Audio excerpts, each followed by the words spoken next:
大家好，我是晴。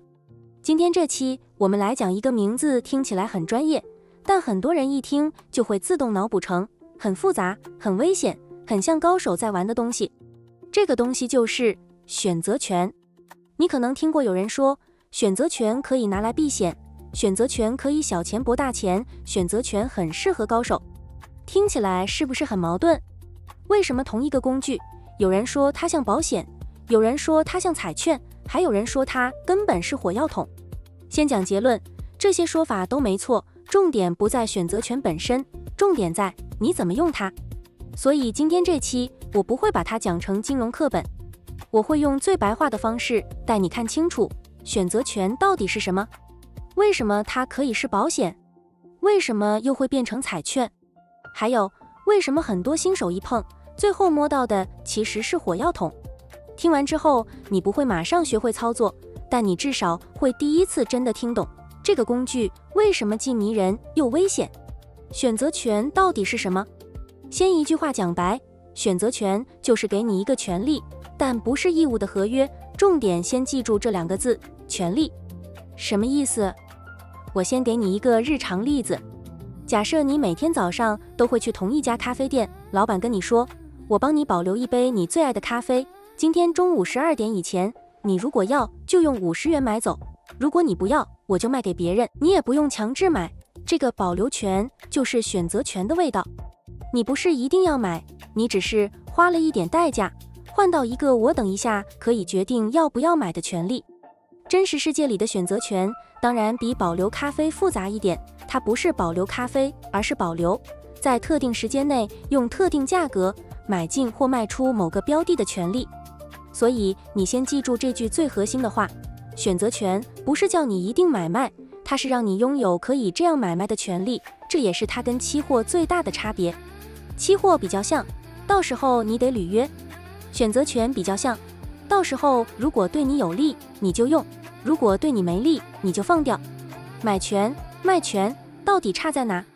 選擇權最基本就兩種，買權 call 跟賣權 put。名字先不要怕，我直接翻成人話。買權 call 最白話的意思就是你買到一個未來可以用某個價格買進的權利。你為什麼會想買這個權利？通常是因為你覺得它未來會漲。例如一檔股票現在550元，你花一筆權利金買到一張買權，約定未來一段時間內你有權利用560元買它。如果之後它真的漲到600元，那你這張權利就有價值，因為別人要600才買得到，你卻有資格用560買。但如果後來根本沒漲，甚至跌了，那你也不用硬着頭皮去執行，你最慘通常就是損失一開始花掉的那筆權利金。所以買權最白話的理解就是我花一筆錢賭未來會大漲。賣權 put 最白話的意思就是你買到一個未來可以用某個價格賣出的權利。你為什麼會想買這個權利？通常是因為你怕它未來會跌。例如你手上已經有一檔股票，現在550元，你怕它接下來大跌，所以你花一筆權利金買一個賣權，約定未來一段時間內你有權利用520元把它賣掉。如果之後股票真的跌到470，那你就不至於完全裸着挨打，因為你至少還有權利按520賣。所以賣權最白話的理解就是我花一筆錢幫自己買一層跌價保險。為什麼選擇權會像保險？因為這就是它最正常、最有價值的一種用途，避險。舉個最白話的例子，假設你手上已經有股票，你長期看好，不想賣，但你又很怕接下來市場突然崩掉，這時候怎麼辦？很多人腦中只有兩個選項，全抱着不動，全賣掉先跑。但選擇權給了你第三條路，我不賣股票，但我先買一個賣權，幫自己多一層保護。這就很像什麼？保險，你買車險、醫療險，不是因為你希望出車禍、希望住院，而是因為你知道，如果真的出事，我不想一次被打到殘廢。賣權也是一樣，你買它不是因為你一定希望市場崩，而是因為你知道，如果真的崩，我不想毫無保護。所以從這個角度看，選擇權一點都不邪惡，它甚至很合理。它可以讓你不必全進全出，也可以讓你在不賣掉資產的情況下多一層保護。但這裡也要講清楚一件事，保險不是免費的。你買賣權、買保護，那個成本就叫權利金。如果市場後來根本沒出事，那筆錢看起來就像白花了。這跟買保險一模一樣，很多年份你都沒出事，你會覺得保費好像浪費，但真正出事那一年，你才會知道那筆錢值不值。所以選擇權作為保險的時候，它不是來幫你賺錢的，它是來幫你少輸一點，不要死得太慘。那為什麼它又會像彩券？因為選擇權還有一個非常誘人的地方，小錢博大波動，尤其是買方。很多人一看到選擇權，腦中第一個反應不是避險，而是我是不是可以花很少的錢去賭一個很大的漲跌？答案是可以，這也是它最迷人的地方。例如某檔股票現在550元，你不直接買股票，你去買一張短天期履約價比較遠的買權，你花的錢可能不多。這時候很多人就會覺得，哇，我不用拿幾十萬去買股票，我只要花一小筆錢就能賭它會不會噴。如果它真的在短時間內大漲，你那筆原本不大的權利金就可能翻很多倍。聽起來是不是很像什麼？彩券。因為你花的錢不多，但你想象中的報酬很大。這也是為什麼很多散戶會對選擇權上頭，不是因為他們想避險，而是因為他們看到小成本換大夢。而且這種東西很容易讓人着迷，因為人類天生就會被這種結構吸引，小概率大報酬。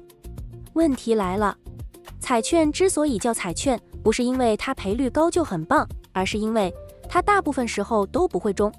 選擇權買方也是一樣，很多人只看到如果中了我可以賺很多，但沒看到大多數時候你買的是時間，而時間會一直流失。選擇權最詭異也最容易害死新手的東西，時間價值衰減。這一段一定要講清楚，因為很多新手第一次接觸選擇權，會以為自己在賭的是價格會不會漲，會不會跌。其實不止，你還在賭它什麼時候漲，什麼時候跌。這就是為什麼選擇權特別容易讓人崩潰，因為它有一個很詭異的東西，叫時間價值衰減。最白話的講就是你買到的這個權利會隨着時間流逝，一天一天變不值錢，哪怕標的物完全沒動，你的權利金也可能自己慢慢蒸發。這就是很多新手最痛的一刻，方向沒有完全錯，但時間先把你耗死了。你本來覺得它會漲，結果它真的後來有漲，只是漲得太慢，漲得太晚，你的選擇權在那之前就已經爛掉很多了。所以選擇權真正難的地方，不是只有看方向，而是你要同時猜會不會動，往哪邊動，多快動，能不能在期限內動到位。這難度當然比單純買股票高得多。所以我會說，很多人不是敗在價格，而是敗在時間。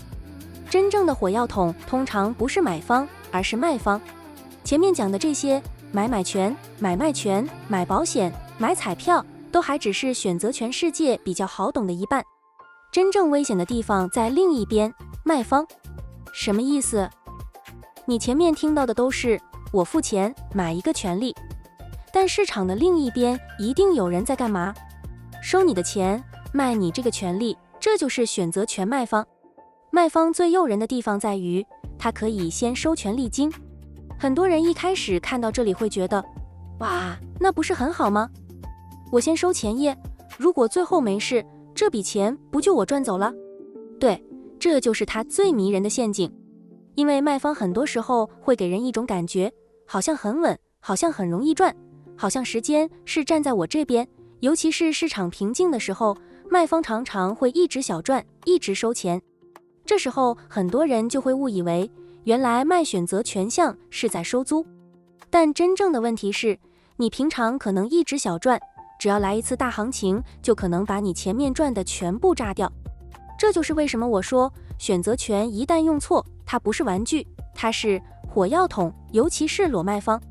也就是你沒有現貨，沒有保護，沒有其他對沖，你只是單純去賣選擇權收權利金。這種玩法平常看起來很香，出事的時候會很慘。所以我想很直接講一句，真正最危險的不是買選擇權的人，而是自以為在穩穩賺權利金的人。因為買方很多時候最慘就是賠掉權利金，但賣方如果碰到極端行情，虧損可能遠超你一開始以為的規模，這才是火藥桶。新手為什麼特別容易死在選擇權？因為新手最容易同時犯這4個錯。第一個錯，把選擇權當成小錢翻身的捷徑，只看到它像彩券，沒看到它大多數時候更像碎紙機。